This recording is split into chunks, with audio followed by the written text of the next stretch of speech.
Olá, bom dia, boa tarde e boa noite para você que mais uma vez me dá a oportunidade de poder aqui expressar os nossos sentimentos e fazer uma observação nesse canal, O Observador. Obrigado pela sua preferência e obrigado pela a sua bondade e reconhecimento, você que é inscrito. E você que não é inscrito pode se inscrever. São pensamentos que talvez a gente não costuma a poder abordar, porque às vezes o tempo é tão curto, e é isso que eu quero falar sobre os relacionamentos, já que o tempo ele castiga os vagarosos, ele rouba, né?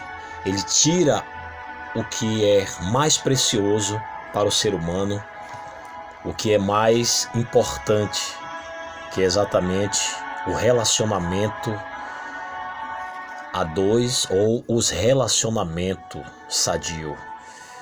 Porque às vezes nós temos uma ideia, construímos um pensamento que o amor é o amor próprio. Inclusive é um texto bíblico, né? É um texto que se resume nos 10 mandamentos da lei de Deus, que primeiro devemos amar a Deus e o próximo como a ti mesmo. Só que as pessoas têm feito desse texto, dessa lei, dessa observação em relação ao amor, o seu próprio amor, ao invés de retribuir o amor. Porque o amor, o significado do amor não é você ser amado. Não é o significado do amor. Você ser amado é o amor. Se você é aquela pessoa que prospecta ou que fica só, como diz, na ofensiva de querer ser amado, de receber o amor e não contribuir e não se dedicar a esse amor, então você está fazendo a coisa contrária, o inverso. Porque o amor é exatamente a expressão do sentimento, né? É a dedicação, é o cumprimento para com o outro, seja ele o seu companheiro, o seu cônjuge, seja ele o seu ente querido, o seu alter ego, seja ele uma pessoa que faz parte da sua vida, do seu cotidiano. O amor, ele não olha a circunstância. O amor, ele tem uma visão de um ângulo perfeito.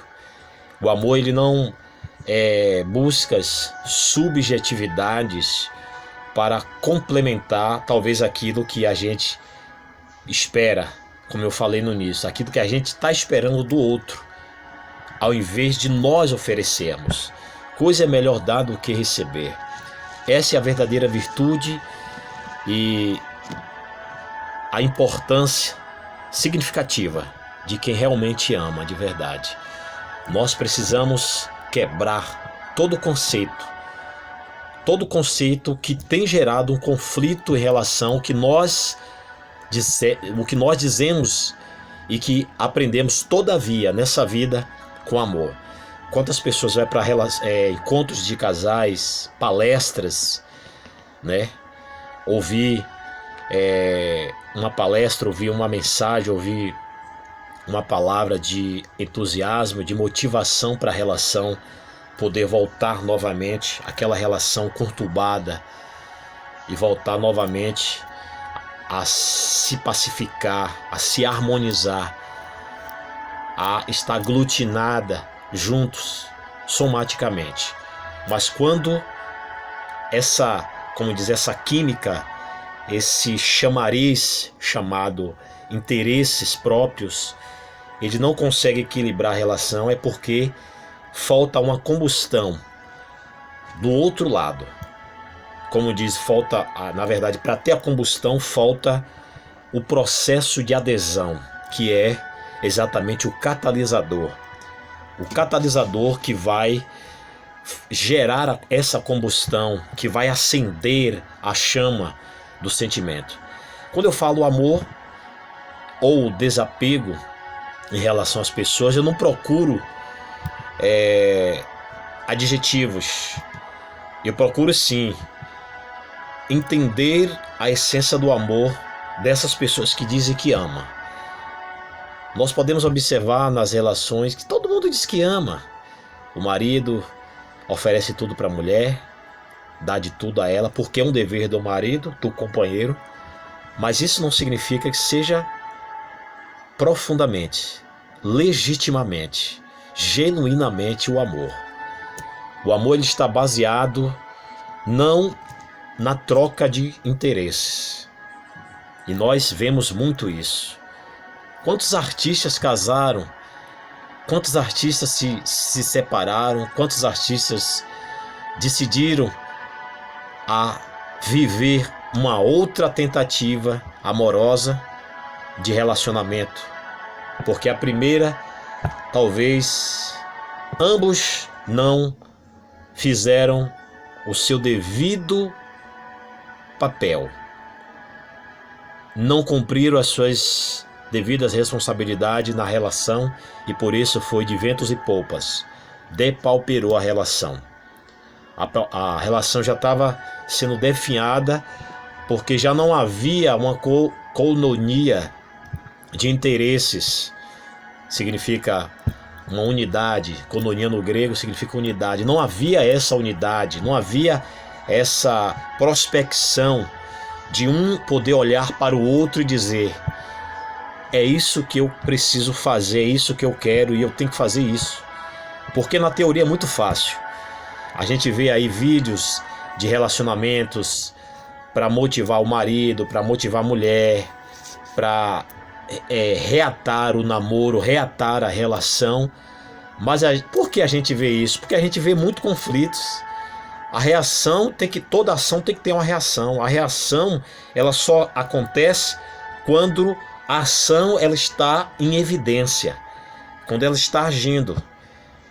E a primeira atitude de uma combustão, de uma ligação, de uma relação consolidada, de uma relação, eu não digo fiel, fidelidade aos momentos, mas a combustão, a força do sentimento, do poder do amor verdadeiro deve ser germinado de maneira paulatina, de maneira lúcida e compreensiva na vida de ambos.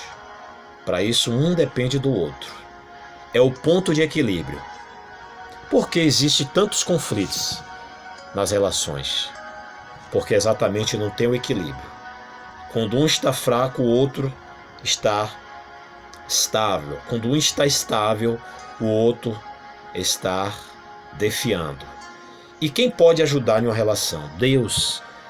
Deus é o centro de tudo. Mas Deus é exatamente a compreensão. Deus não é uma teoria. Deus não é uma filosofia religiosa. Deus não é um entendimento humano, sociólogo, um entendimento antropólogo, um entendimento que é baseado em uma alusão de outras pesquisas, de outros métodos para ajudar as relações ou os relacionamentos. Quando eu falo relacionamento, eu falo no global, no plural, de amigos, de parentes, de entes queridos, de namoros, de amizade, inclusive até de vizinhos, de pessoas terceiras, né? E eu sempre venho falando e procurando entender, na verdade, por que as pessoas têm dificuldade de se relacionar, de se comunicar. O verdadeiro relacionamento é uma boa comunicação. É a luz do diálogo. E para isso tem que ter compreensão, maturidade, desejo por porfiar. A luta para obter. Você não pode emular a sua relação. O que é emular a relação? Ponto. É exatamente um esperar do outro. É um conflito de interesses. né? E fica a relação conturbada, cria uma pane na relação. Por que uma pane? Um tempo você está assim, outro tempo você está querendo regredir, descer. A sua autoestima começa a diminuir. O seu grau de intelecto, de emoção, começa a migrar. Por quê? Porque há uma pane no seu intelecto. Por isso que nós devemos entender o nosso intelecto. Deixar com que o nosso reduto todos os dias seja analisado. Fazer uma autocrítica é muito bom, é importante, é fundamental de si mesmo. Que cada um faça um exame avaliativo, né? Um autoexame para que possa diagnosticar onde está a lacuna, aonde está o erro, aonde está a falha interior. A falha interior que transmite a falha humana. Essa é a maior preocupação de um casal, de um relacionamento, de alguém que está buscando e relutando, porque essa reluta é a busca, é o conflito para melhorar a solução. Mas a solução, ela não pode ser baseada no que você faz, simplesmente, mas no conteúdo que podemos oferecer para o nosso outro, o nosso próximo, e esse outro oferecer para nós, né? E cria-se uma balança, né, de medição. A balança, o relógio ele tem que parar numa balança. Tem que ter a medida certa, não pode ficar assim. A mesma coisa é a conjunção da relação. Existe dois tipos de coisas que gera essa capilarização para um relacionamento ser mais afetivo, mais duradouro. E o que é? Exatamente a adesão e a coesão. Dois pontos para capilarizar, para fazer acontecer a estrutura intelectual, a estrutura das emoções, para que essa relação, por sua vez, seja lúcida. Relações que existe o perdão é fundamental. Essa é uma relação lúcida. Que existe o reconhecimento de cada um, é uma relação lúcida. Que existe o abandono da prática, da falha ou da falta de um para com o outro. Isso é constituir uma relação. Que existe a lucidez e a compreensão de cada um fazer o seu papel. Por isso que acaba com os conflitos, ou diminui os conflitos, porque os conflitos gerados em nós, os conflitos internos, é exatamente o que está na exterioridade, é na ação, é na prática, e essas ações ela tem que ser inibida.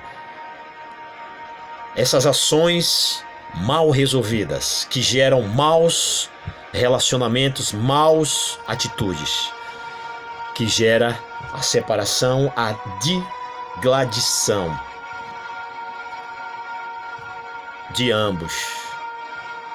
E aí a gente fica sempre buscando a harmonia, fazendo tentativas, buscando aventuras, novas aventuras, porque a gente não sabe olhar, tem um olhar puro, um olhar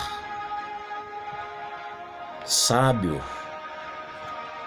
A sabedoria, ela é algo que não pode ser humana, porque a sabedoria humana, ela é perspicaz, ela é diabólica, segundo a carta de Tiago. Ela é parcial. A sabedoria divina, ela tem que ser imparcial. Você tem que reconhecer que você é injusto quando você é injusto, que você é falho quando você é falho, que você errou quando você errar, que você precisa melhorar quando você precisa fazer o seu papel e melhorar. E não condenar o seu próximo, seja ele o seu cônjuge, o seu amigo, seja ele o seu familiar, seja ele alguém, que você sempre procura um erro para condenar.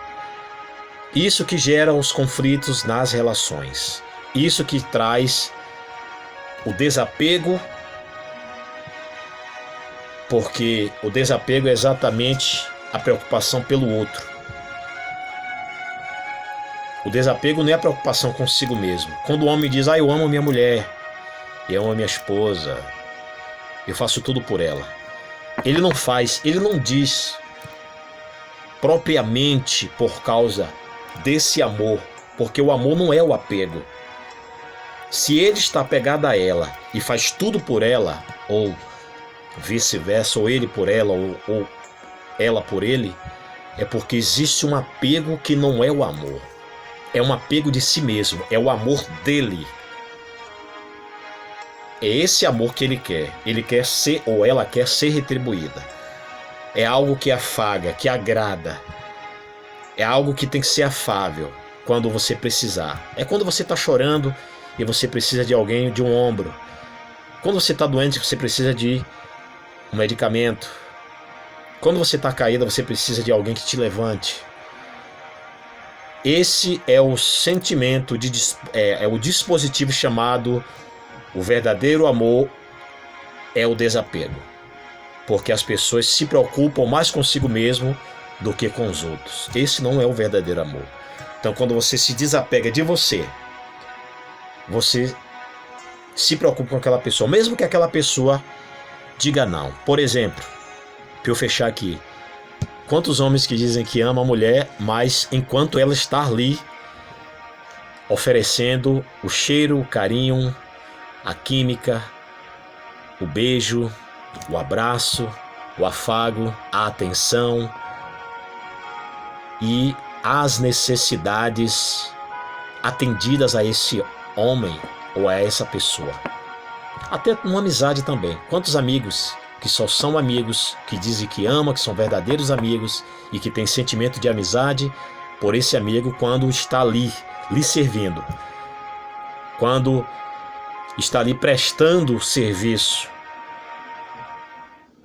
Esse não é o verdadeiro amor. O verdadeiro amor é o desapego. Desapegar-se do que só lhe interessa e interessar o próximo sem cobrar. Porque como é que uma pessoa que diz que ama e cobra dessa pessoa? Por exemplo, uma despedida, um relacionamento quando não está conturbado, não dá mais certo, está dividido.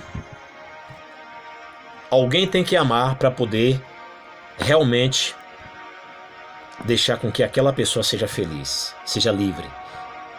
Let it go, né? Deixa aí. Deixa ser feliz. Libera essa pessoa. Ou seja, dê. Tenha um sentimento de combustão para que verdadeiramente esse amor ele seja perfeito. Ninguém é perfeito, mas se nós fizermos como manda o figurino, seguirmos o roteiro certo da vida e as orientações de Deus, tudo será diferente. Eu agradeço a todos, assine aí, se inscreva no canal e que Deus possa abençoar o nosso amor, que ele não seja fingido, não seja de palavras, mas seja puramente. Valeu demais, shalom para todos, Deus abençoe.